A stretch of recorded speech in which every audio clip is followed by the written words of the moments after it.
Kismis Pro, kisah misteri Princess Wortel. Sudah siap mendengarkan cerita member Princess Wortel?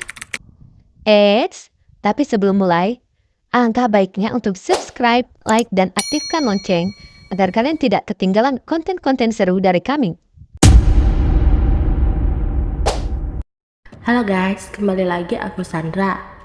Kali ini aku mau bawain cerita di kos aku ya. Tapi mohon maaf sebelumnya kalau suara aku bindeng, soalnya aku lagi batuk pilek ini. Kalian jangan lupa jaga kesehatan ya.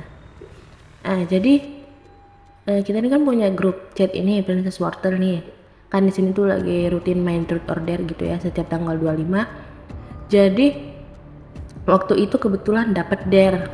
Bukan kebetulan lagi sih, tapi emang selalu dapat dare gitu. Oke, waktu itu aku dapat dare. Salah satu dare-nya itu disuruh bikin trailer film horor gitu. Kayak wah, tantangan banget ini. Jadi biar kerasa vibes horornya tuh aku bikin videonya tuh malam-malam sekitar jam 9-an aku keluar kos. Udah sepi banget di luar nih, karena ini tuh kayak bentuknya kayak di perumahan gitu. Terus kos aku ini kan di atas gitu. Nah di bawah tuh rumah ibu kos aku. Nah di atas nih luas gitu. Terus ada ayunan ini di luar, bukan di dalam. Nah aku bikin suatu adegan lari-larian di luar tuh kayak dikejar gitu. Kalian tahu apa yang terjadi? Ini tiba-tiba tuh kayak angin kencang, tapi cuma di tempat aku bikin video ini doang. Terus tuh ayunan berayun-ayun gitu. Siapa yang gak merinding? Habis itu aku masuk ke dalam kos, langsung ke depan kulkas. Nah kulkas aku ini di ruang tamu gitu. Nah ruang tamunya aku matiin lampunya kalau lagi nggak ada tamu gitu. Kebetulan juga abis belanja, aku fotoin tuh isi kulkas, kirim ke grup Princess Wortel.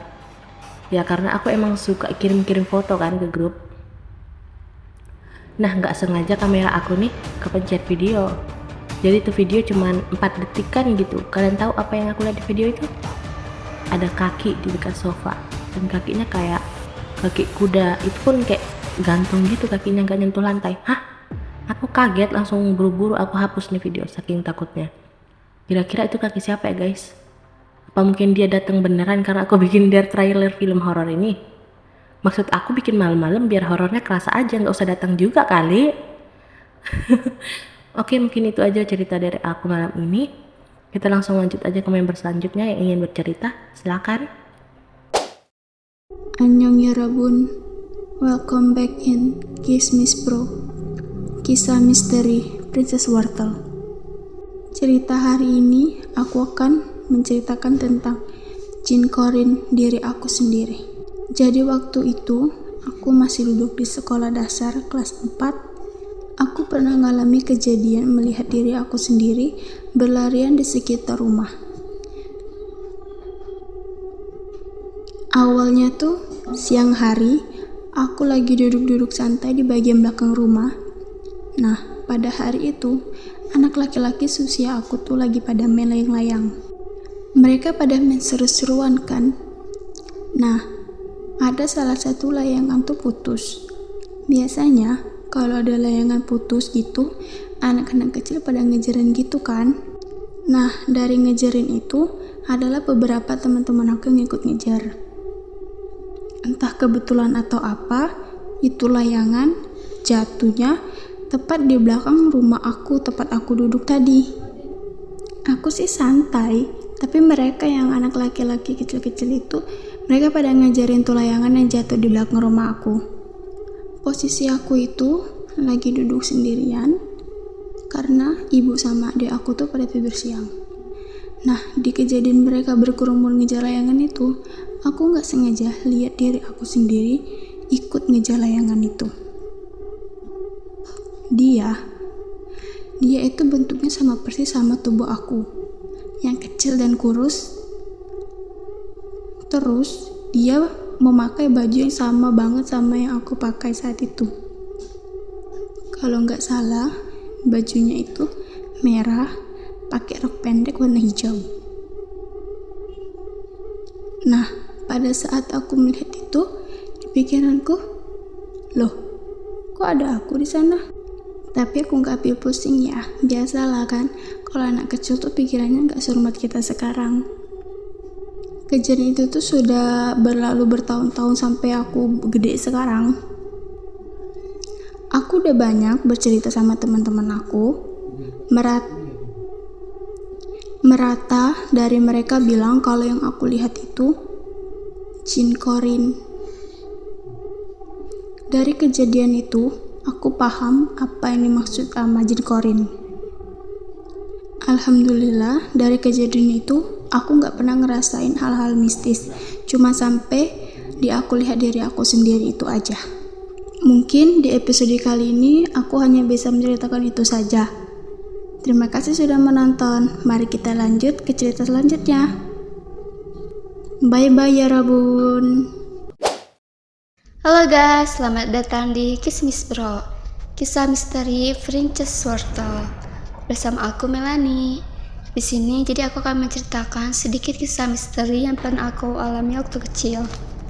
Sebenarnya ini cerita nggak serem amat sih guys, cuman aku mau berbagi cerita aja lah ya.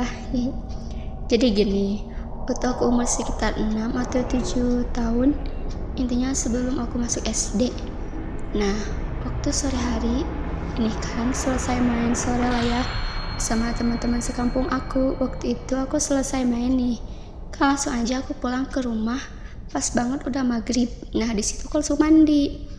Selesai mandi, aku langsung ganti baju di dalam sebuah kamar. Kebetulan di kamar itu cuma ada aku sendiri. Ibu aku lagi di kamar mandi dan ada nenek aku lagi di kamarnya. Nah singkat cerita, pas aku udah ganti baju, di situ aku mau sisiran kan, sisir rambut. Aku di sisiran aja di sebuah lemari yang ada kacanya. Kacanya itu lumayan besar, full body gitu. Entah kenapa di situ aku ngerasain hawa yang beda banget, kayak sunyi gitu, merinding lah pokoknya. Dan kalian tahu apa? Tiba-tiba aku ngeliat di kaca itu ada yang lewat cepet banget warna putih. Asli guys, aku masih ingat sampai sekarang. Jadi itu tuh lewatnya benar-benar cepet banget gitu loh, kayak benar-benar secepat kilat. Sampai aku nggak bisa mencerna sebenarnya itu aslinya apa, karena emang cepet banget lewatnya. Tapi kelihatan banget di kaca tuh. Di situ aku langsung lari, nangis kan aku ke kamar nenek aku. Namanya anak kecil lah ya, lihat gitu doang sampai nangis. Tapi sumpah guys, beneran aku lihat sosok itu yang nggak tahu itu apa. Aku yakin sih bukan orang. Kalau orang pasti gak bakal secepat itu loh lewatnya. Terus kan di rumah aku itu waktu itu cuma ada aku, ibu aku, sama nenek aku. Jadi sosok apakah itu guys? Sedikit pembelajaran juga sih, jangan bercermin di waktu itu ya, apalagi malam ya guys. Karena pasti kalian pernah dengar kan kisah misterinya Eka. Itu sih sedikit cerita yang pernah aku alami waktu kecil. Gak serem banget sih kan, cuma aku mau cerita aja. Oke, segitu aja, kurang lebihnya aku mohon maaf ya. See you, selamat bertemu lagi di ceritaku selanjutnya. Bye bye. Sarange. Kembali lagi ke segmen Kismis Pro. Di sini saya akan menceritakan salah satu kisah horor yang dialami oleh guru saya pada saat saya kelas 11 SMK. Salah satu sekolah kami termasuk salah satu sekolah yang cukup lama dan sedikit horor karena banyak kejadian-kejadian mistis dan kejadian-kejadian yang membuat para murid-murid di sana pun banyak sekali yang kesurupan. Salah satu sekolah kami itu dibangun pada tahun 1988. Dan pada saat kejadiannya, ada salah satu guru kami, guru olahraga, dan beberapa guru lain yang sedang lembur di sekolah.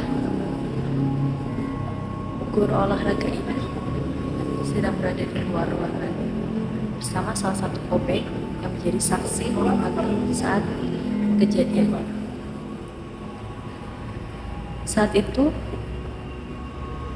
pada jam pukul 7 malam, salah satu guru kami, guru olahraga, melihat langsung sosok perempuan wanita yang bernama Maya, yang dikenal sebagai salah satu almarhum murid yang meninggal di sekolah itu.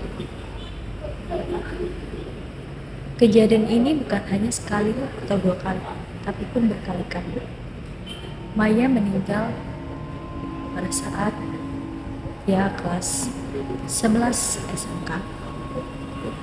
Dia jatuh dari ketinggian 5 lantai, dia terpleset hingga akhirnya meninggal. Dan sosoknya pun seperti tidak tenang. Maka dari itu dia sering mengganggu, sering memunculkan diri, menampakkan diri. Dan pada hari itu pun dia menampakkan diri kepada guru kami. Dia tertawa. Namun anehnya, di dalam ruangan itu, di mana guru-guru kami yang lainnya tidak mendengar suara tertawa itu. Yang hanya mendengar adalah guru olahraga dan OB ini. Tidak hanya itu, beberapa kali pun dari teman-teman kami sering mengalami kesurupan massal. Ya entah dirasuki oleh Maya ataupun makhluk lainnya. Terima kasih dan sekian infonya. Hai, Nadia lagi di sini. Kali ini aku mau cerita pengalamanku lagi. Ini kejadian kemarin. Jadi, aku pulang sekolah itu jam 16.15 dan aku masuk les jam 17.00. Kemarin kebetulan aku datang lebih awal di les, yaitu jam 16.35. Dan itu yang datang baru aku doang. Nyampe depan gedung les, aku ketemu kakak yang biasanya ngasih tahu kalau sekarang aku lesnya di ruang apa kan. Pas dikasih tahu, kakaknya ngomong ruang B, tapi aku dengernya ruang G. Di sana aku langsung aja ke ruangannya tanpa tanya lagi. Pas nyampe ruangnya, aku sempat mikir, kok tumben ruang G? Biasanya kan ruang G buat anak kelas 10. Habis mikir gitu, tiba-tiba AC di ruangan G itu hidup sendiri. Aku kaget dong, padahal aku belum nyalain AC-nya. Di sana aku masih mikir positif. Mungkin AC-nya otomatis bisa hidup sendiri kalau ada orang masuk ruangan itu. Setelah itu seperti biasa aku bakal duduk milih bangku nomor 2 dan posisinya di tengah-tengah.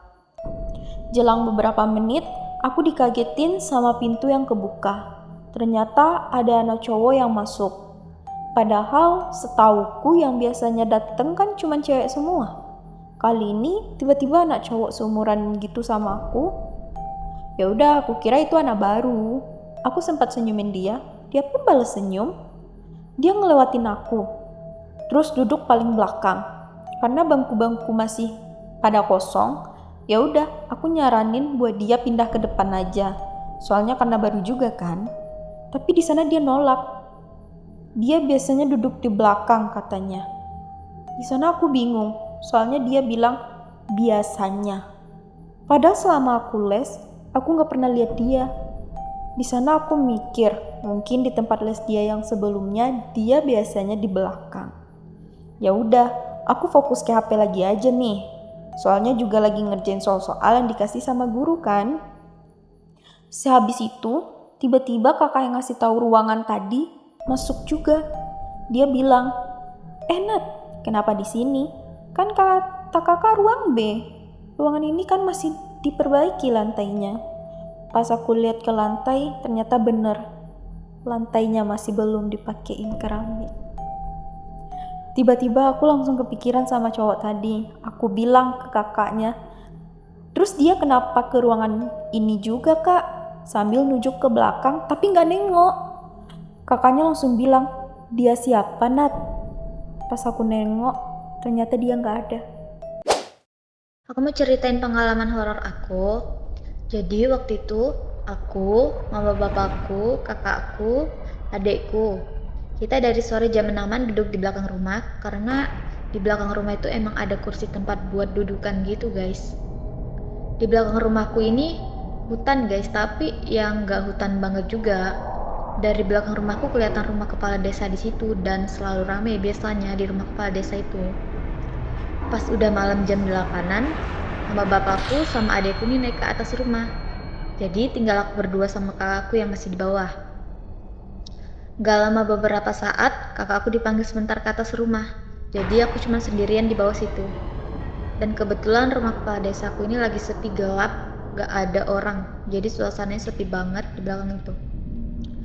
Gak lama aku dengar suara tupai. Dekat banget suaranya itu dan jelas banget.